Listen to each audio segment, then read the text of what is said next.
Și ce contează limba în care îți voi vorbi? În rus, ucrainean, în engleză. Această melodie ca o lumină ce arde în felinar. Îți voi vorbi nu despre mâine, ci despre acum și astăzi. Această viață ne-a fost dată nu pentru a ne diviza, ci pentru a percepe unitatea. Mai este timp să învățăm a înțelege și sigur că avem de ce să ne amintim și sper să avem de ce mândri să fim. Noi suntem oameni, fie din orice colț al lumii, însă aici avem cu toți un singur drum. Steaua lui David, semiluna sau crucea, noi credem că-L cunoaștem, dar nu-L cunoaște nimeni pe Dumnezeu. Și această lume minunată și atât de simplă este, e doar o clipă ce o trăim în nepăsare.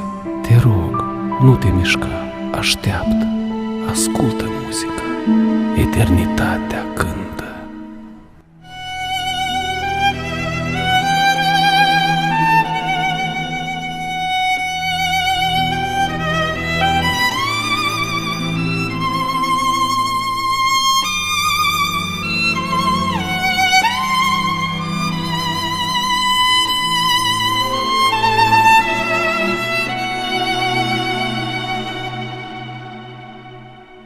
Spuneți, ce încă trebuie să știm ca să iubim, să nu ne omorâm unii pe alții? Nu mai e timp pentru a fi pierdut, nu mai e sens de a merge iar pe aceleași cercuri, nu mai sunt lacrimi, au secat, nu mai e loc unde am găsit salvare.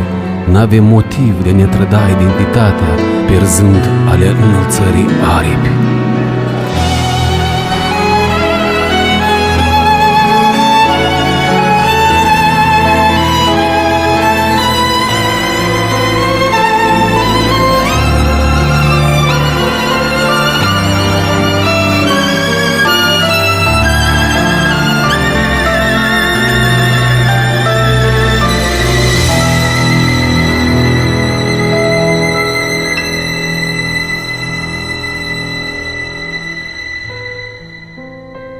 Și toate vor sfârși cândva.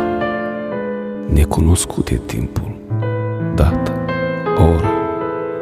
Deci, fie fiecare creator ca el, ori altfel viața sens.